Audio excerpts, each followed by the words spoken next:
Hello and welcome to this special Great Southern Bowl and season review edition of the Huddle. I'm Chris Guscott, and on today's show we'll be doing just that as we look back on a tremendous Great Southern Bowl between the Adelaide Eagles and the Eastside Razorbacks, as well as sum up each team's seasons following the Gridiron SA 2013-2014 season, so stick around for that. But of course, we will start with the Great Southern Bowl between the Eastside Razorbacks and the Adelaide Eagles. There's nothing better than seeing two rivals square off in the final. And after their round 12 meeting went right down to the wire, this match was anyone's contest. The Razorbacks hadn't played their full-strength squad against tough opposition in over a month, and this could potentially be caught a little rusty against an Eagles squad which destroyed the Chiefs in the prelim final 1 week earlier. However, the Razorbacks were undefeated and have had the Eagles number all year. This one was set to be an instant classic in the inaugural Great Southern Bowl, so let's get straight to it. So here we go, the Great Southern Bowl between the two best teams, as it should be. We start in the first quarter, 2nd and 7 on the first drive of the game.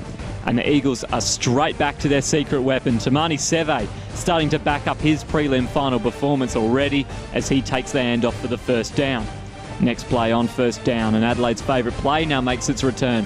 Howman decides to keep the speed option for himself, splits the gap downfield, another first down. A few plays later on 3rd and 6. Howman opting for the speed option again, and this time he uses all-star running back Ian Nolte to get the yardage. He barges his way downfield for a 3rd straight first down. Now next play. Razorbacks are really struggling to stop the Eagles. Nolte once again gets the flick, and he makes big yards, gets great blocking upfield from his receivers. 23-yard run, they're down to the 5. Now 1st and goal. And Adelaide, they will open the scoring first in the Great Southern Bowl. Tamani Seve once again gets the right angle on the cornerback, strolls in for the touchdown. 4 straight first downs, much like their prelim final first drive. Could it be a sign of things to come? Now 3rd and 7 now on the ensuing drive. Wellborn tosses it to Riley. He'll do the rest. Gets a great gap to work with before he's crunched by Tamani Seve, who's back at his linebacker spot. Big first down.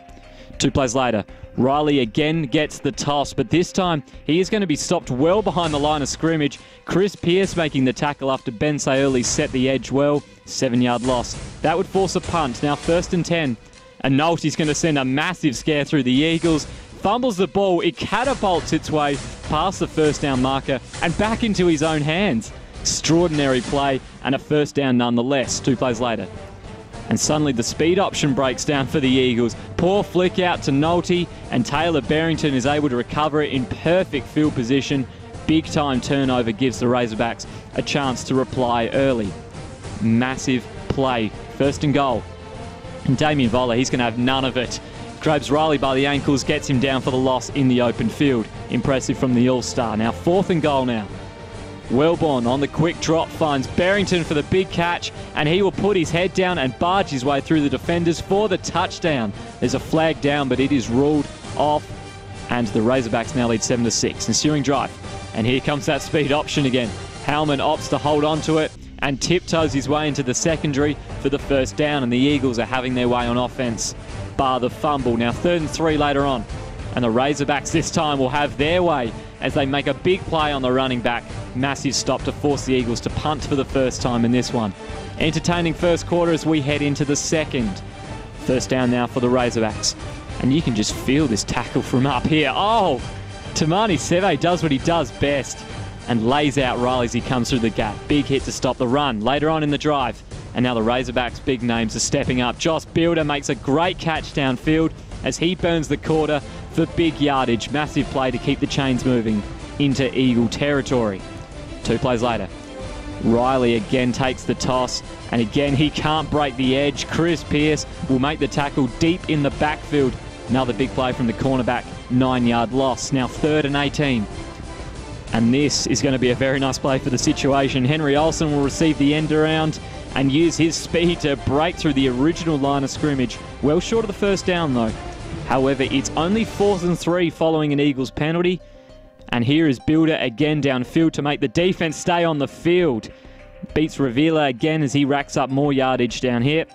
Eastside inside the 10 again. Now 2nd and goal on the 1. And the big fullback, Cecil Buckskin, will make his mark with a touchdown on this one. The gap was given and he makes it count, leaving the Razorbacks with a 7-point lead in the second quarter. Can the Eagles peg this lead back?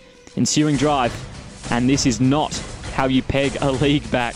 Howman's deep pass is almost intercepted by Barrington, who was ready to cover Tamani Seva on the go route.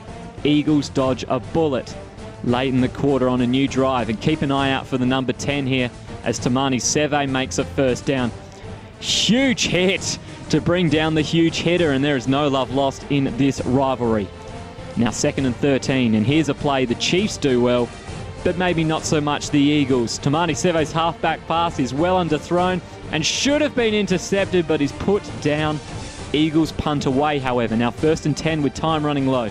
And here's how you get yardage and stop the clock. Olsen again making use of the end around to pierce the seam provided for him. Gets 22 yards in the process. Now next play. Wellborn is going to take to the air, and he's going to find Olsen again for another first down. Eastside seriously threatening to make a last-minute run to add another score, but they will run out of time. Terrific first half in the books. Onto the third we go. After a Razorbacks 3 and out, the Eagles are facing their own, and they will be dealt with it with force as Nolte can't make the yardage when there is a host of Razorbacks swarming around. Forced to punt. First play on the new drive. And here's a big mistake from Wellborn. Drops back on the check down, and Tony Townley, who takes it all the way to the house for the pick 6 touchdown. The game's biggest play at this point, and Townley etches himself in great Southern Bowl history with a great defensive read to give the Eagles back the lead in the third. 14-13 now in favour of Adelaide. Ensuing kickoff, and things will continue to fall apart for the Razorbacks. Olsen misjudges the length, kicks it back to the Eagles, who managed to recover the fumble. Massive mental error, and now the Eagles have great field position. 2nd and 20 following a holding penalty.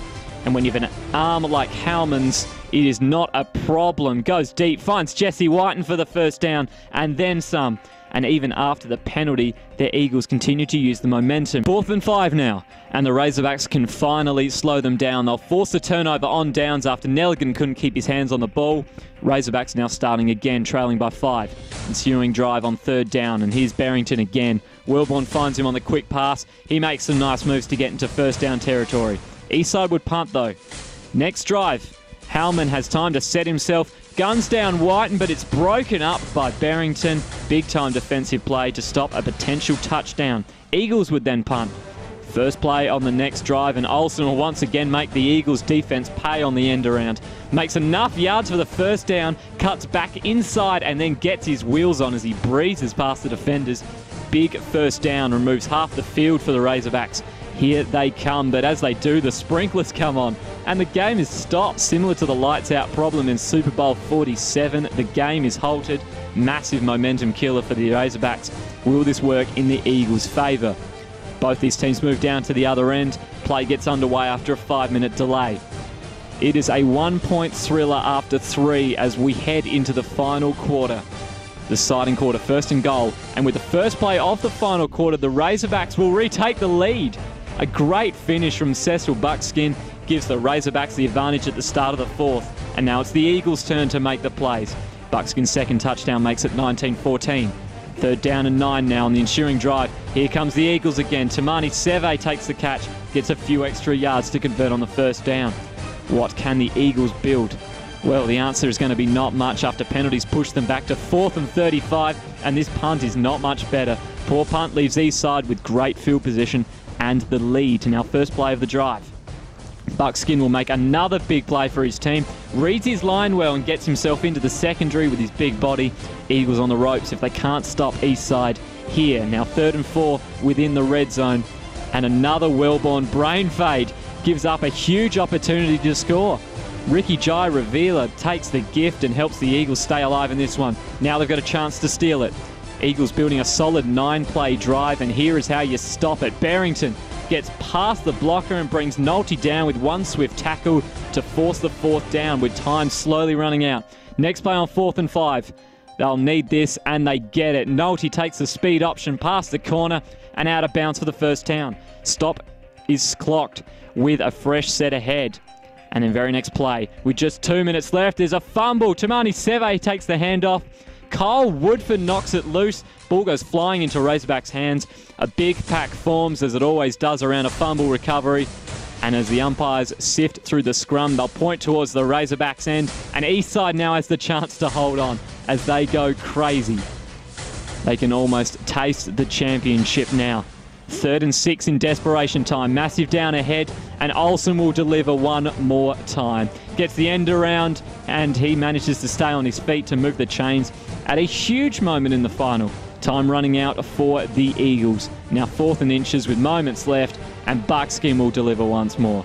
Finds the gap and barges his way down into first down territory, and that'll just about do us. Buckskin, Barrington and Olsen, 3 big players in the final, as the Eastside Razorbacks go on to win the inaugural Great Southern Bowl 19-14 in a thriller, which had absolutely everything you could ask for as a Gridiron fan. The Razorbacks had to fight for their season to remain undefeated and were barely able to scrape in, but pulled out the win against Adelaide, who deserved to hold their heads high after having a big turnover of talent since last year's title. Here's a wrap-up of the post-game celebrations. Congratulations to the Razorbacks. They played a hell of a game tonight. Definitely deserved it. For the most part, we had a good season. Overcame a lot. We had to deal with a lot this season, but still managed to make it out here. And I want to thank the guys for the effort they put in. Didn't get over the line, but all the praise in the world of the Razorbacks. They definitely deserve it. Thank you very much to all the friends and family and the support. Much appreciated. Fortunately, we just couldn't get it done for you tonight. Looking forward to next season and maybe being where they are. All right, beautiful. It's now time to move on to the 2014 Great Southern Bowl MVP. And ladies and gentlemen, number 15, Henry Olsen.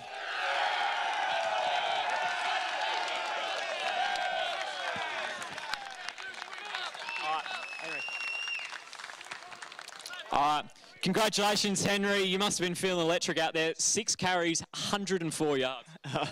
I'm just, I don't know what to say, we've been working on a few things offensively over the last few weeks just to try out in the grand final, and they just happened to come off, so it was good. Dwayne, tell us what you're thinking. Very excited. It's been a long year. The Christmas break was really tough to get through. Just attendance and stuff, but we set a goal. We knew the Eagles would be the team that would face in the grand final. Didn't expect to get first spot straight off the bat, but the young kids have done so well. We did a massive recruiting drive. We had 55 guys signed through, and we got 40 at the end here. I've got notes. Plant 13 was our sponsor, and he went under, and it's like if and then shout Ed. And then I'd like to thank our illustrious president over there, Patrick Carroll. He does a lot of stuff through the year, and we wouldn't be here without him. I'd like to thank the other coaches, Chano, Andy, Ashley, and a special nod to QB for being an offensive coordinator as well. Young team, and the quarterback, and I'd like to wish my mum and dad a 45th anniversary. That's nice. Thank you very much, Dwayne. So, ladies and gentlemen, 2013-2014 champions, Eastside Razorbacks.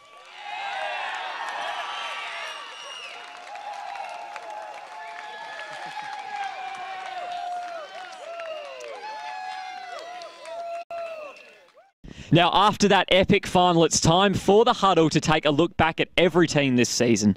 This most recent season has been highly unpredictable and exciting, with each team fighting for their spots on the ladder and no team ever ruled out of a contest before kickoff.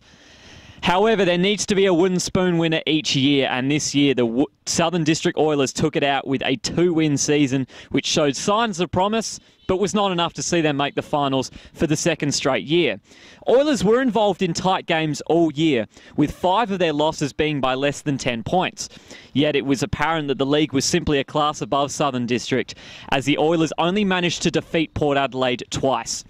In terms of statistics, it's not a pretty picture for Southern District. Offensively, the team was consistent in their attack, but simply could not produce points due to the one-sided nature of their offense. Robert West McGuinness and his 2 top 4 receivers were middle of the line in terms of production, whilst the rushing offense with Craig Simons at the helm was underwhelming.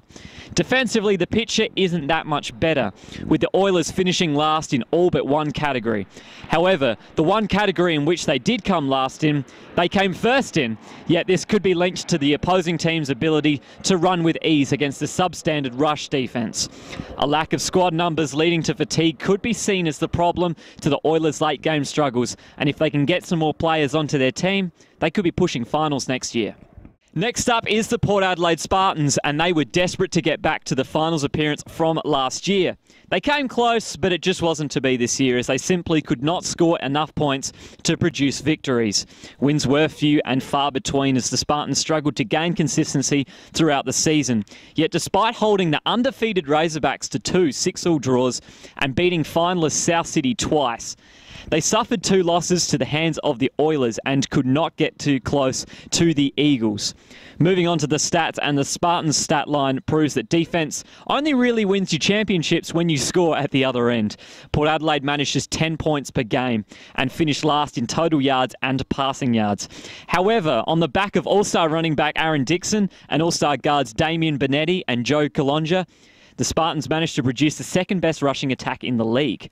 Defensively, Port Adelaide was fantastic at stopping the rush and holding down the points, yet finished last in passing yards against and was exposed through the air. However, their defense should be praised for its ability to keep its team in contests. Without offense, the Spartans will continue to struggle, but perhaps with a new playbook and offensive personnel, they could seriously contend again next year. In next, we have the South City Chiefs, and this was no doubt a frustrating year for them as they made the finals but could not go on with it. Between going through 3 quarterbacks, multiple personnel in multiple positions, and a game day duty penalty, South City was certainly a constant talking point. What would be most disappointing was the hot start that they made was left void as their form slipped away from their squad numbers. They lost just once in their first 5 matches, yet just won 2 games for the rest of the season to eventually crawl into the finals and get bundled in brutal fashion by the Eagles. Statistically, the Chiefs were unable to make an impact on the league, yet proved their worth through their aerial attack and ball security. The defense was not any better, with them finishing 4th in all but one major category. It seems tough to say that the Chiefs won't make the finals next year with the talented roster that they have, but with Mark Rusby and amongst names rumoured to have second thoughts about playing next year, the Chiefs might fall away if they can't keep their stars. Now on to the Adelaide Eagles, and after the extraordinary year that the Eagles had last season, it seemed as if the glory and power would continue forever. Yet a high turnover of players left Adelaide with inexperienced talent on their roster, and the Eagles were made to fight for every single point they could get. After starting the season with 2 straight losses, the Eagles lost just once in the next 6 matches, leaving them in prime position to fight their way in second on the table. They finished the season strong, and with confidence on their side, they charged to the Great Southern Bowl, but just lost out in a thriller to fall agonisingly short of back-to-back titles. It's easy to see why the Eagles were effective when you look at the stats, with Adelaide offensively proving themselves to be one of the league's best again. They led in total yards and rushing yards on the back of Ian Nolte's stellar year, and despite their poor passing record, they were still one of the league's most feared offences. The only problem was the turnover issues, as they finished dead last in ball security. Defensively, this Adelaide unit was one of the best in the league, as they led the league in total yards against and rush defence, alongside finishing second in points allowed. Adelaide finished a hair away from another title, and with rookie quarterback Nathan Howman continuing to get experience alongside a very potent roster, expect the Eagles to be back in the final next year. Finally, we finish off with the champions, the Eastside Razorbacks. It was a remarkable journey for the Razorbacks to go undefeated and win it all, because they finished stone dead last in 2013 with a single win to their name. However, with a huge influx of talent came results, and suddenly Eastside was the team to beat. And no one could, as they rolled through the season without a loss to their name. It wasn't all easy, however, as they drew with the Spartans 3 times and dodged a bullet late in the match against the Eagles, who they would eventually meet in the Great Southern Bowl. And that match was a cracker, as you saw earlier, with the Razorbacks sealing the deal to wrap up a perfect season. Disregarding turnovers, it's easy to see why the Razorbacks won the league when you look at the stats, with them comfortably leading points per game and ranking second in both total yards and passing yards, despite the loss of wide receiver Alex Pattinkin mid-year to a serious injury. Defensively, their unit was just as solid, with them conceding a miserly 9.7 points a game and being consistently tight on defense. This side has depth and talent to burn, so whether this team can do it all again will remain to be seen. However, when you can go undefeated once with a young side, there's no reason why they can't do it again. Thank you very much for joining me on this special edition of The Huddle. As always, go to Ozsport's online network for everything sport and everything Gridiron SA. Until next time, catch you around.